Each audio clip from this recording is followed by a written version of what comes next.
بسم اللہ الرحمن الرحیم۔ بسم اللہ الرحمن الرحیم۔ عزیز طلبہ، اللہ تعالیٰ سے امید ہے کہ آپ سب خیر و عافیت سے ہوں گے۔ سبق نمبر 147 اور حج کی فرضیت اور ابتدائی احکام چل رہے ہیں اور حصہ دوم ہے۔ اس حصے کے اندر ہم حج کے جدید مسائل اور عورت کے لیے حج کی فرضیت کی تفصیل ذکر کریں گے۔ لابد من امن الطریق، راستے کا امن بھی یہ شرط ہے اور ضروری ہے حج کی فرضیت کے لیے، تاکہ آسانی کے ساتھ حج کیا جا سکے۔ اگر رکاوٹ ہے یا وبائی بیماری کی وجہ سے روک دیا گیا ہے عارضی طور پر، تو پھر اس صورت میں ہر سال کوشش کرتے رہنا چاہیے کہ کہیں نہ اس کو ویزا مل جائے اور اس کو جانے کی اجازت مل جائے۔ لأن الاستطاعت لا تثبت دونہ، کیونکہ استطاعت اس کے بغیر تو ثابت ہی نہیں ہوتی۔ من استطاع الیہ سبیلا تب ہی ہوگا کہ جب راستہ محفوظ ہوگا۔ ثم قیل، یہ بھی روایت ہے کہ ہوا شرط الوجوب، یہ جو راستے کا امن ہے یہ حج کے واجب یعنی فرض ہونے کی شرط ہے۔ لا یجب علیہ العیسیٰ، اگر راستہ پرامن نہ رہا، اسی حالت کے اندر انسان کے اوپر موت آ گئی، اس کے اوپر وصیت کرنا موت سے پہلے واجب نہیں ہے۔ حج ہی فرض نہیں ہوا جب کہ امن راستے کا نہیں ہوگا۔ وَهُوَ مَرْوِيٌّ عَنْ أَبِي حَنِيفَةَ رحمہ اللہ، امام ابو حنیفہ رحمہ اللہ سے بھی یہی مروی ہے۔ وقیل، ایک روایت یہ ہوا شرط الادا دون الوجوب، یہ وجوب ادا کی شرط ہے راستے کا امن، نفس وجوب کی نہیں ہے۔ نفس وجوب تو ذات اور راحلہ کے اوپر قدرت کی وجہ سے، اس کے پاس ہونے کی وجہ سے اس کے اوپر فرض ہو گیا، لیکن اب ادا کرنے کے لیے اس کو رکاوٹ بن گئی ہے۔ تو جب رکاوٹ بن گئی ہے تو لہٰذا خلاصہ یہ نکلے گا کہ مرنے سے پہلے وصیت کرنا لازم ہوگا، میری طرف سے حج کر دیا جائے اور یہ میری رقم ہے۔ یعنی نبی علیہ السلام فسر الاستطاعت بالزاد والراحلہ لا غیر، رسول اللہ صلی اللہ علیہ وسلم نے تو تشریح فرمائی ہے کہ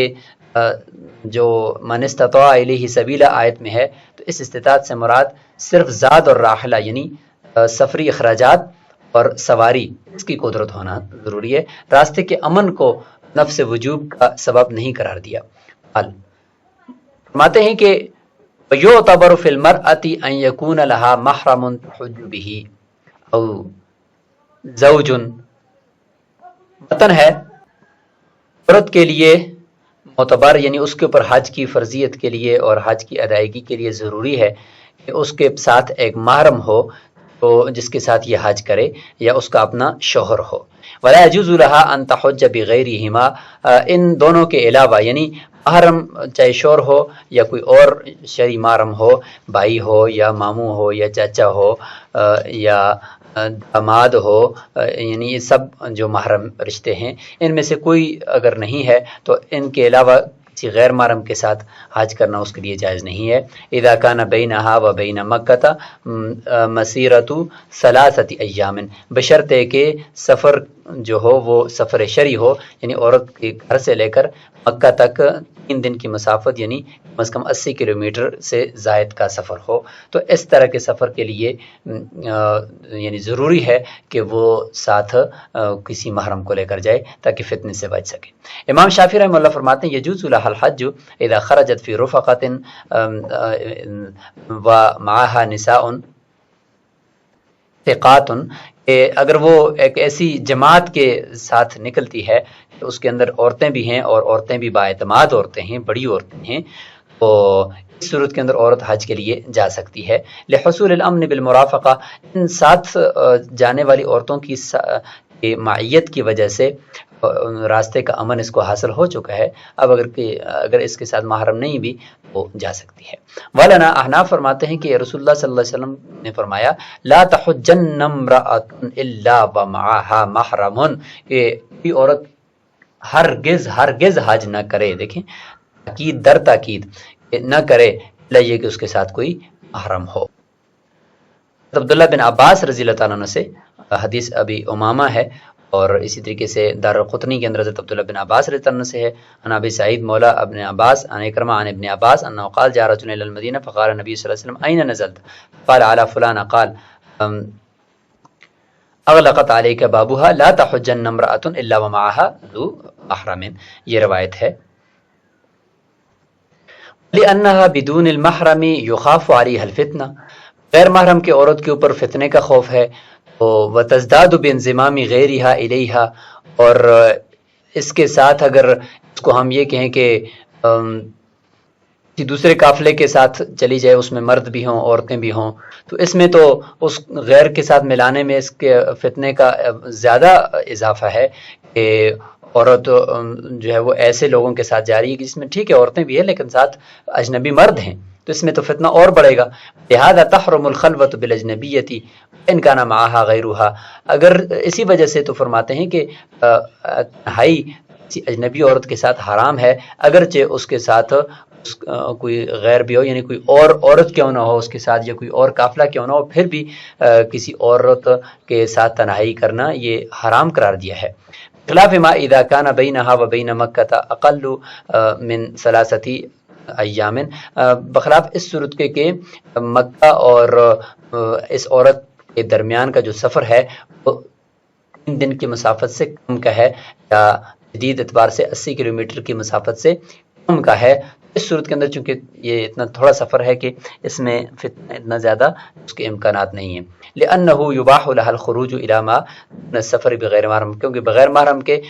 سفر شرعی کی مسافت سے کم میں عورت کے لیے نکلنا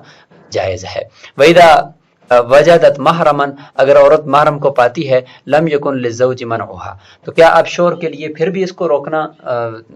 درست ہے؟ فرماتے کہ نہیں، اب عورت کو روکنا مرد کے لیے جائز نہیں ہے، کیونکہ محرم جب ہے اس کا بھائی ہے یا اس کا چاچا ہے یا ماموں ہے، تو پھر شوہر کو چاہیے کہ اس کو اجازت دے، کیونکہ اس کے اوپر حج فرض ہے. امام شافعی رحمہ اللہ فرماتے ہیں ہو ان یمنعها، شوہر اس صورت میں بھی روک سکتا ہے. لأن فی الخروج تفویت حق ہی، کیونکہ نکلنے کے اندر عورت کے حج کے لیے نکلنے میں مرد کا حق فوت ہوتا ہے کہ اس کی خدمت ہے اور اس کی باقی ضروریات ہیں. مولانا احناف فرماتے کہ ان حق زوج لا یدو فی حق الفرائض، فرائض کے حق میں شوہر کا حق وہ ظاہر نہیں ہو سکتا، کیونکہ حج اس کے اوپر فرض ہے. تو کس طریقے سے وہ فرض نماز مرد اگر کہے کہ نہیں فرض نماز نہیں پڑھو تو عورت کے لیے کہ نہیں پڑھوں گی کیا؟ تو اس طریقے سے حج بھی ہے. حج منہا، حج بھی تو فرائض میں سے ہے. حتی لو کان الحج نفلا له ان یمنعها، ہاں اگر حج نفل ہو عورت کے اوپر تو پھر تو مرد کے لیے حق پوچھتا ہے کہ وہ اس کو منع کرے. ولو کان المحرم فاسقا، اور اگر محرم تو ملا ہے لیکن محرم ایسا ہے کہ وہ فاسق ہے اور نہ ایک دین قسم کا آدمی ہے، قالوا فقہا فرماتے لا یجب علیہا، اس کے اوپر پھر حج فرض نہیں ہوگا. لان المقصود لا یحصل به، کیونکہ اس محرم سے تو مقصود حاصل نہیں ہو رہا. ولہا خروجا مع کل محرم، ہر محرم کے ساتھ نکل سکتی ہے عورت، الا ان یکون مجوسیا، ہاں اگر وہ محرم اس کا مجوسی ہے، آتش پرست ہے، تو اس کے لیے تو لانه یعتقد اباحۃ مناکحتها، کیونکہ وہ تو اپنی محرم عورت کے ساتھ نکاح کا عقیدہ رکھتا ہے، تو اس کے لیے زیادہ خطرناک ہے، پھر اس کے ساتھ نہیں جا سکتی. ولا عبرت بالصبی والمجنون، چھوٹے بچے کا اعتبار نہیں ہے، نابالغ بچہ ہے اس کے ساتھ حج کرنے کا اعتبار عورت کے لیے نہیں ہے، بالغ ہونا ضروری ہے. والمجنون، اور مجنون پاگل کے ساتھ بھی سفر کرنا جائز نہیں ہے، عقل مند ہونا چاہیے. انه لا يتأتى منهم الصيانة، کیونکہ ان دونوں سے عورت کی حفاظت نہیں ہو پائے گی. والصبیۃ التي بلغت حد الشاوۃ بمنزلۃ البالغہ، وہ بچی جو حد شاوت کو پہنچ چکی ہے، یعنی 10 سال یا اس سے اوپر کی بچی ہو چکی ہے، اگرچہ ابھی تک وہ نابالغہ ہے لیکن قریب البلوغ اور مشتہا ہے بمنزلۃ البالغہ، یہ بالغہ عورت کی طرح ہی ہوگی. حتی لا یسافر بها من غیر محرم، اور یہاں تک کہ اس کے ساتھ بغیر محرم کے سفر کرنا بھی درست نہیں. اور ایسی بچی جس کے ساتھ ہم بستری ممکن ہو اور وہ قریب البلوغ ہو، تو ایسی عورت کے ساتھ سفر شرعی ہو تو اس کے ساتھ سفر کرنا بھی درست نہیں ہے. تو اس لیے ایسی عورت اگرچہ اس کے اوپر حج فرض نہیں ہوگا کیونکہ وہ بالغہ نہیں ہے، لیکن جب حج کے لیے نفلی حج وغیرہ کے لیے جا رہی ہے تو اس کے ساتھ بھی محرم کو ہونا ضروری ہے. نفقۃ المحرم علیہا، وہ جو محرم عورت اپنے محرم کو ساتھ لے کر حج کے لیے جائے گی، اور عورت پر حج فرض ہے لیکن اس کے لیے حج فرض ہونے کے لیے محرم کو ہونا شرط ہے، تو کیا اس محرم کا سفری خرچہ وہ محرم خود برداشت کرے یا عورت؟ فرماتے ہیں کہ وہ عورت کے اوپر ہی لازم ہوگا، لأنها تتوسل به الى اداء الحج، کیونکہ عورت ہی تو اس کو وسیلہ بنا رہی ہے حج کی ادائیگی کے لیے۔ واختلفوا فی ان المحرم شرط الوجوب او شرط الاداء، فرماتے ہیں کہ اس چیز میں فقہا کا اختلاف ہے کہ عورت کے لیے یہ محرم کی شرط یہ وجوب کی شرط ہے یا ادائی کی شرط ہے، یعنی نفس وجوب کی شرط ہے کہ اگر محرم نہیں ہے تو اس کے اوپر حج سرے سے واجب ہی نہیں ہے، اور مرنے سے پہلے وصیت بھی نہیں کر سکتی، اور نہ اس کو کرنا کوئی ضروری ہے، اور یا یہ کہ نفس وجوب تو زاد اور راحلہ سے آ گیا، اور ادائیگی کی شرط ہے محرم کو ہونا، لہذا اگر زندگی بھر اس کو محرم نہیں ملا تو وہ مرنے سے پہلے وصیت کر کے جائے گی کہ مجھے محرم نہیں ملا، میں حج نہیں کر سکی، میری طرف سے حج کروایا جائے کسی کو۔ فرماتے ہیں کہ اس میں اختلاف کیا ہے کہ یہ شرط وجوب ہے یا شرط ادا ہے، علی حسب اختلافی فی امن طریق، جس طریقے سے فقہا کا راستے کے امن سے متعلق ابھی ہم نے اختلاف ذکر کیا کہ اس میں فرماتے ہیں، جیسے کہ پیچھے ابھی ہم نے ذکر کر دیا کہ فقہا فرماتے ہیں کہ راستے کا امن جو ہے وہ نفس وجوب کی شرط ہے، یہاں تک کہ بعد میں وصیت کرنا بھی ضروری نہیں ہے اگر راستہ امن نہ رہا پوری زندگی، اور یہ امام ابو حنیفہ رحمۃ اللہ سے روایت ہے، اور بعض نے یہ فرمایا کہ نہیں، یہ وجوب کی شرط نہیں ہے بلکہ ادائیگی کی شرط ہے، جب فرض تو رہے گا حج اس کے اوپر تک کہ راستہ اگر پرامن نہیں ہے تو آخر میں مرنے سے پہلے اس نے وصیت کرنی ہے۔ وَإِذَا بَلَغَ الصَّبِيُّ بَعْدَمَا أَحْرَمَ، بچہ بالغ ہو گیا ہے احرام باندھنے کے بعد، یعنی ابھی وہ نابالغ تھا کہ نفلی حج کا احرام باندھا، اور حج کے لیے وہ جو ہی احرام باندھا تو حج کے افعال گوئے کہ شروع ہو گئے، تو اس نے حج احرام باندھنے کے بعد وہ فوری طور پر بالغ ہو گیا۔ بالغ ہونے کا مطلب عمر کے اعتبار سے بالغ ہو گیا، ایک دن کے بعد، 2 دن کے بعد، یا یہ ہے کہ جو علامات ہوتی ہیں بلوغت کی وہ ظاہر ہو گئی، او عتق العبد، یا ہے کہ غلام آزاد ہو گیا اور احرام باندھنے کے بعد، احرام باندھنے سے پہلے اس کے اوپر حج فرض تھا نہیں، اس نے نفلی حج کا مثلا احرام باندھا ہوا تھا اور اس دوران وہ احرام باندھنے کے بعد آزاد ہو گیا، تو کیا یہ پچھلے والا ہی جو احرام باندھا ہوئے بچے نے یا غلام نے، تو یہ ابھی فرض حج کے لیے یہی کافی ہوگا یا ان کو نیا احرام باندھنا پڑے گا؟ یہ مسئلہ ہے۔ فمزایا، فرماتے ہیں کہ وہ دونوں جو ہے وہ اسی طریقے سے افعال حج کرتے رہے، لم یجزیہما عن حجۃ الاسلام، تو پھر فرماتے ہیں کہ جو ان کے اوپر فرض حج ہے اس کے لیے یہ کافی نہیں ہوگا، لأن احرامہما انعقد لاداء النفل، کیونکہ ان کا جو احرام ہے یہ نفل حج کی ادائیگی کے لیے منعقد ہوا ہے، اور اللہ اس کا نیت کے ساتھ ہے تو نیت ان کی اس وقت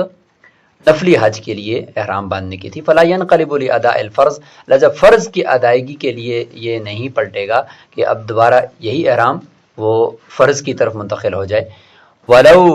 جدد الصبی الاحرام قبل الوقوف، اگر ایسا ہو جائے کہ بچہ وہ احرام کو نیا کر دے وقوف عرفہ سے پہلے، کیونکہ حج کا بنیادی فرض جو ہے وہ وقوف عرفہ ہے، اور اس کے بعد پھر ہے کہ طواف زیارت ہے، تو وقوف عرفہ سے پہلے وہ حج کو نیا کر لیتا ہے اگر بچہ، تو ونوا حجۃ الاسلام، اور وہ اسلام یعنی جو حج اس کے اوپر فرض ہے اس کی نیت کر لیتا ہے تو درست ہو جائے گا۔ لیکن والعبد لو فعل ذلك لم يجوز، لیکن اگر غلام اس طریقے سے کرتا ہے کہ اپنے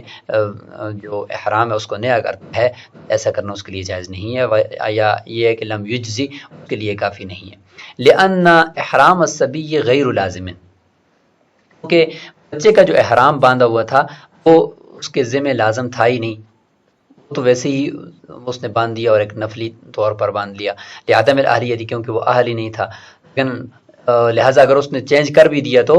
ہو جائے گا۔ اما احرام العبد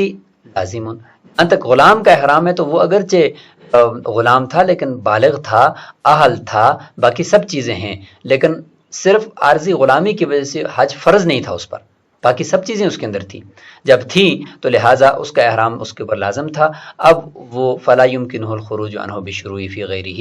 فرماتے ہیں کہ دوسرے حج کی افعال شروع کرنے سے یا اس میں داخل ہونے سے اس سے نکلنا ممکن نہیں ہے، یا اب اسی کو اس طریقے سے کرے گا، نئے سال سے حج فرض کا احرام باندھ کر وہ حج فرض ادا کرے گا۔ یہاں پہ اگر کوئی یہ اشکال کرے کہ اگر یہ بچہ یا مثلا بچے کی بات کریں تو یہ اگر نابالغ ہو اور وضو کرے اور اس کے بعد بالغ ہو جائے، یعنی بالغ عمر کے اعتبار سے ہو جائے، نہ کہ اس کا احتلام ہو، بالغ ہو جائے اور وضو اس کا وہی پہلے والا برقرار ہو، تو اس وضو کے ساتھ وہ فرض نماز پڑھ سکتا ہے۔ تو اسی طریقے سے اس احرام کے ساتھ یہ فرض حج کیوں نہیں ادا کر سکتا؟ تو اس کا جواب یہ ہے کہ وضو اور نماز کے درمیان بیچ میں وقفہ ہوتا ہے، لہٰذا اگر وضو کرنے کے بعد بیچ میں فوری طور پر عبادت تو نہیں شروع ہوتی نا، بخلاف یہاں پہ احرام باندھنے کے کہ احرام باندھتے ہی وہ حج کے افعال شروع ہو گئے،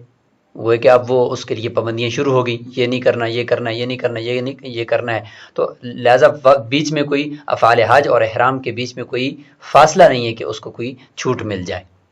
تو یہ فرق ہے، اس فرق کی وجہ سے گویا کہ اس نے احرام باندھتے ہی نفلی حج گویا کہ اس کا شروع ہو چکا تھا، اور ادھر وضو کرتے ہی نماز تو نہیں شروع ہوئی تھی، اس لیے اس وضو سے فرض نماز کو شروع کر سکتا ہے، اس احرام سے فرض کو شروع نہیں کر سکتا۔ کچھ جدید مسائل بھی حج کے اسی ضمن میں دیکھ لیتے ہیں۔ سب سے پہلے یہ کہ یہ بی پی یا دمہ یا شوگر اس طرح کے مریض، باقی ان کے ہاتھ پاؤں سب ٹھیک ہیں، سب کچھ ان کے پاس ہے، تو ان کے لیے حج فرض ہے یا نہیں؟ تو ان کے لیے حج فرض ہے۔ یہ جو عارضی بیماریاں ہیں، ان بیماریوں کی وجہ سے حج کے اندر تاخیر وہ نہیں کر سکتا، اپنا مناسب اہتمام کرے اور علاج کروائے اور حج کرے۔ اور نمبر 2 یہ کہ مکان بنانے کے لیے پیسہ رکھا تھا کہ حج کا وقت آ گیا، اس طریقے سے لڑکی کی شادی کے لیے رکھے ہوئے پیسے تھے، اس سے اب وہ کیا حج کا وقت آ گیا تو حج کرے یا شادی کرائے یا مکان بنائے یا جا کر حج کرے؟ تو فرماتے ہیں کہ اس صورت میں وہ اگر اس کے اوپر حج فرض ہے اور ابھی تک مکان کے نہیں بنایا اور اس کے پاس حج کے اخراجات کے بقدر رقم موجود ہے تو اس کو پہلے حج کرنا ہوگا، کیونکہ جو نقدی رقم ہوتی ہے نا تو اس کے اندر حوائج اصلیہ کو نہیں دیکھا جاتا، یہ نقدی رقم باقاعدہ ایک مستقل نصاب ہوتی ہے، کیونکہ یہ خود مال نامی ہے، لہٰذا جب یہ کسی کے پاس ہے تو بے شک جس ضرورت کے لیے بھی رکھی ہو اس کو ہم مال نامی شمار کریں گے، لہٰذا پہلے جا کر پھر حج کرنا پڑے گا۔ ہاں اگر لڑکی کی شادی مسئلے میں اگر زیادہ مجبوری ہے کہ رشتہ جوان ہے اور مسائل ہیں تو اس صورت میں پھر اگر کرتا ہے تو گنجائش نکل سکتی ہے۔ حج کا ویزا نہ ملنا معنی وجوب ادا ہے یا نہیں؟ حج کے لیے اس کے اوپر فرض ہے، وہ ویزے کی کوشش کرتا ہے، مسائل ہیں کچھ جس کی وجہ سے حکومت کی طرف سے اس کو ویزا نہیں مل رہا، تو ہر سال کوشش کرے، حج کی فرضیت اس سے ساقط نہیں ہوگی۔ زائد از ضرورت پلاٹ ہے اور وہ رکھا ہوا ہے اور یہ اس طریقے سے ضرورت سے زائد مکانات وغیرہ ہیں، تو اگر یہ ہیں تو اس کے اوپر حج فرض ہے، اس کو حج کرنا ضروری ہے، کسی ایک پلاٹ کو فروخت کرے چاہے جو بھی کرے۔ اس طریقے سے ضرورت سے زائد گاڑیاں رکھی ہوئی ہیں تو ان میں سے بھی گاڑی کو فروخت کرنا پڑے پھر بھی کر کے حج کرنا اس کے اوپر لازم ہے۔ ایئرپورٹ پر محرم موجود ہے، اس صورت میں عورت تنہا سفر کر سکتی ہے، پاکستان سے مثلا اکیلی بیٹھ جائے اور وہاں جدہ ایئرپورٹ کے اوپر اس کا شوہر ہو، وہ اس کا استقبال کرے اور اس کو ریسیو کرے، تو کیا ایسا کرنے سے عورت کے لیے سفر درست ہوگا؟ تو ایسا کرنا اس کے لیے شرعاً درست نہیں ہے، کیونکہ اصل چیز تو سفر کرنا تھا اور وہ سفر تو اس نے اکیلے کر دیا، آگے محرم کا ریسیو کرنے کا کیا مطلب ہے؟ اس لیے ایسا کرنا بھی اس کے لیے درست نہیں ہے۔ عورت کا اپنے داماد کے ساتھ حج کے لیے جانا، اسی طریقے سے عورت کا اپنے دیور کے ساتھ جانا، داماد کے ساتھ جا سکتی ہے کیونکہ داماد محرم ہے، اگرچہ بیوی فوت بھی ہو جائے تو انسان اپنی ساس کا محرم ہی ہوتا ہے، اگر فتنے کا خطرہ نہ ہو ایسے داماد سے تو پھر اس کے ساتھ حج کیا جا سکتا ہے۔ دیور کے ساتھ نہیں کر سکتی عورت کیونکہ دیور غیر محرم ہے۔ شوہر کا بھتیجا، یعنی مرد اپنی چاچی کو لے کر جانا چاہتا ہے تو چاچی کا اگر دودھ اس نے نہیں پیا ہوا تو پھر چاچی غیر محرم ہوتی ہے، تو لہٰذا اس کے ساتھ حج کرنا بھی درست نہیں ہے۔ اور اسی کے ساتھ یہ سبق مکمل ہوا۔ اگلے سبق کے اندر انشاءاللہ ہم میقات کا سبق پڑھیں گے اور ذکر کریں گے کہ کہاں سے احرام باندھنا پڑے گا پوری دنیا سے آنے والے لوگوں کے لیے، اور ہر ایک ملک اور ہر ایک علاقے کے لوگوں کا جو میقات ہوگا جہاں سے انہوں نے احرام باندھنا ہے اس کی تفصیل ذکر کریں گے انشاءاللہ۔ السلام علیکم۔